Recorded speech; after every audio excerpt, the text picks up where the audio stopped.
Hello friends, welcome to my channel Vijaya మా ఊరు.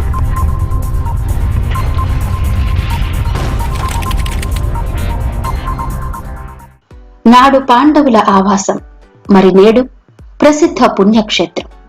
ఎత్తైన కొండలు, వాటి మధ్యలో జలజల పారే జలపాతాలు, అంబరాన్నంటే వృక్ష సముదాయంతో కనువిందు చేసే పచ్చటి ప్రకృతి.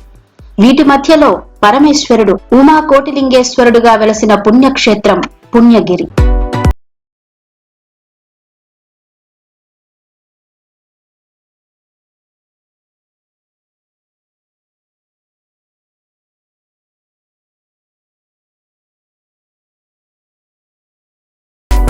దక్షిణ కాశీగా పిలువబడుతూ భక్తుల చేత నిత్య పూజలందుకుంటున్న ఉమా కోటిలింగేశ్వర స్వామి ఆలయ ప్రాంతంలో పూర్వం ఋషులు తపస్సు చేసి ఆ పరమేశ్వరుడి సాక్షాత్కారం పొందారట. అందుకే ఇక్కడ శివయ్య లింగ రూపంలో వెలిశాడు అన్నది పూర్వీకుల కథనం. పుణ్యగిరి క్షేత్రానికి సంబంధించిన పురాణ కథనం పాండవులతో ముడిపడి ఉంది.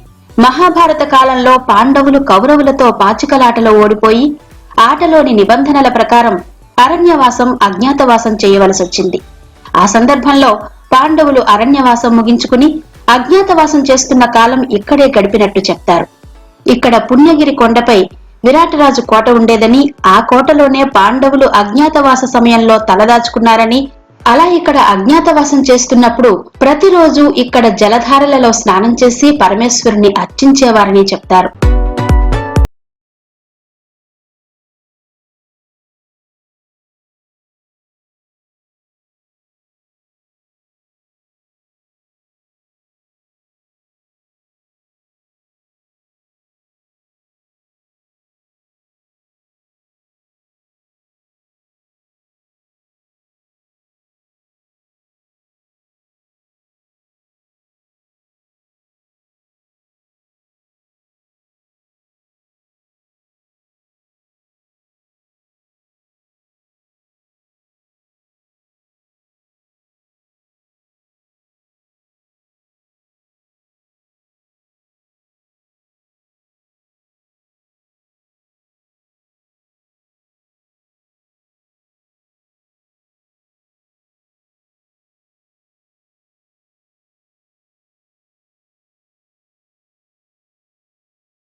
పుణ్యగిరి క్షేత్రంలోని జలపాతాలకు కూడా ఒక పౌరాణిక కథనం ఉంది.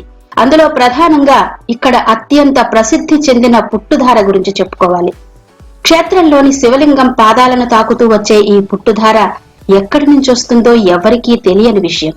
ఇక దీనికి సంబంధించిన పురాణ కథనం విషయానికి వస్తే, తన కాముకత్వంతో మారువేషంలో ఉన్న ద్రౌపదిని కోరుకున్న కారణంగా భీముని చేతిలో మరణిస్తాడు విరాటరాజు బావమరిది సుధేష్ణాదేవి సోదరుడు అయిన కీచకుడు. అప్పుడు సోదరుడి మరణంతో అపరిమితంగా శోకిస్తుంది సుధేష్ణాదేవి. ఆమె శోకం తీర్చడానికి ఆమె ఇష్టదైవమైన పరమేశ్వరుడు తన జటాజూటం విసిరి ధారగా జలాన్ని పుట్టించాడట. ఆ ధారలో స్నానం చేసి తనను ఆరాధించినట్టయితే నీ శోకం ఉపశమిస్తుంది అని చెప్పాడట.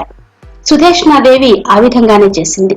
ఆ ధారే కాలక్రమంలో పుట్టుధారగా ప్రాచుర్యంలోకి వచ్చింది అన్నది భక్తుల నమ్మకం. శివరాత్రి పర్వదినాన ఇక్కడ జలధారల క్రింద స్నానమాచరించి పరమేశ్వరుణ్ణి దర్శించుకుని జాగరణ చేసినట్టయితే సర్వపాపాలు తొలగిపోవడమే కాకుండా కైలాస ప్రాప్తి లభిస్తుంది అన్నది భక్తుల నమ్మకం. ఇక ఇక్కడ మరొక విశిష్టత అస్థిక మండపం. ఇక్కడ శివలింగాలు ఊర్ధ్వ దిశలో ఉంటాయి. పైనుంచి నీరు నిరంతరం ప్రవహిస్తూ ఉంటుంది. ఆ నీటిలోనే చనిపోయిన వారి అస్థికలను నిమజ్జనం చేసి పితృకార్యాలు చేస్తుంటారు. అందుకని దీనికి అస్థిక మంటపంగా పేరు స్థిరపడింది.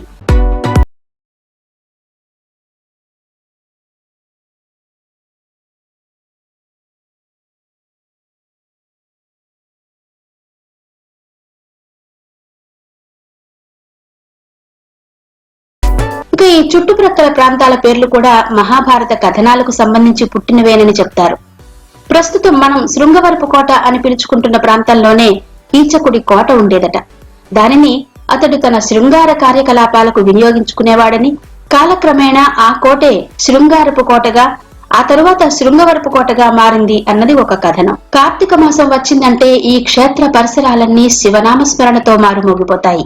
వనభోజనాలకు వచ్చేవారితోనూ, పరమేశ్వరుని దర్శనంతో జన్మను పునీతం చేసుకోవాలన్న తలంపుతో వచ్చే భక్తజనులతోనూ క్రిక్కిరిసిపోతుంది పుణ్యగిరి. ఈ క్షేత్రంలో శివరాత్రి సందర్భంగా అత్యంత వైభవంగా ఉత్సవాలు నిర్వహిస్తారు. 4 రోజుల పాటు జరిగే ఈ ఉత్సవాలకు చుట్టుప్రక్కల ప్రాంతాల వారే కాకుండా ఇరుగు పొరుగు జిల్లాల నుంచి, పొరుగు రాష్ట్రాలైన ఒరిస్సా, ఛత్తీస్గఢ్ల నుంచి కూడా లక్షలాది మంది భక్తులు హాజరవుతుంటారు. ఈ శివరాత్రి ఉత్సవాలకు ఆంధ్రప్రదేశ్ రాష్ట్ర రోడ్డు రవాణా సంస్థ వారు ప్రత్యేక బస్సు సౌకర్యాన్ని కూడా కల్పిస్తారు. రవాణా సౌకర్యాల విషయానికి వస్తే, విశాఖపట్నం, అరకు మధ్యలో నెలకొని ఉన్న ఈ పుణ్యగిరి ఉమాకోటిలింగేశ్వర స్వామి ఆలయానికి ముఖ్యమైన అన్ని ప్రాంతాల నుంచి బస్సు సౌకర్యం ఉంది. ఆంధ్రప్రదేశ్ రాష్ట్రంలో విజయనగరం జిల్లాలో ఉన్న శృంగవరపు కోటకు పశ్చిమ దిశలో తూర్పు కనుమలుగా పిలువబడే ఎత్తైన కొండల్లో ఉన్న పుణ్యగిరి విజయనగరానికి 35 కిలోమీటర్ల దూరంలోనూ, శృంగవరపు కోటకు 4 కిలోమీటర్ల దూరంలోనూ ఉంది. శృంగవరపు కోట ఆర్టీసీ కాంప్లెక్స్ వరకు బస్సులో వెళ్లి అక్కడి నుండి 3 కిలోమీటర్ల దూరం కాలినడకన చేరుకోవాల్సి ఉంటుంది. నడవలేని వారు బస్టాండ్ నుంచి ఆటోల్లో కూడా వెళ్లవచ్చు. ఫ్రెండ్స్, ఈ వీడియో గనక మీకు నచ్చితే లైక్ చేయండి, కమెంట్ చేయండి, అలాగే మీ ఫ్రెండ్స్ కి కూడా షేర్ చేయండి. నా ఛానల్ ని సబ్స్క్రైబ్ చేయడం మాత్రం మర్చిపోకండి.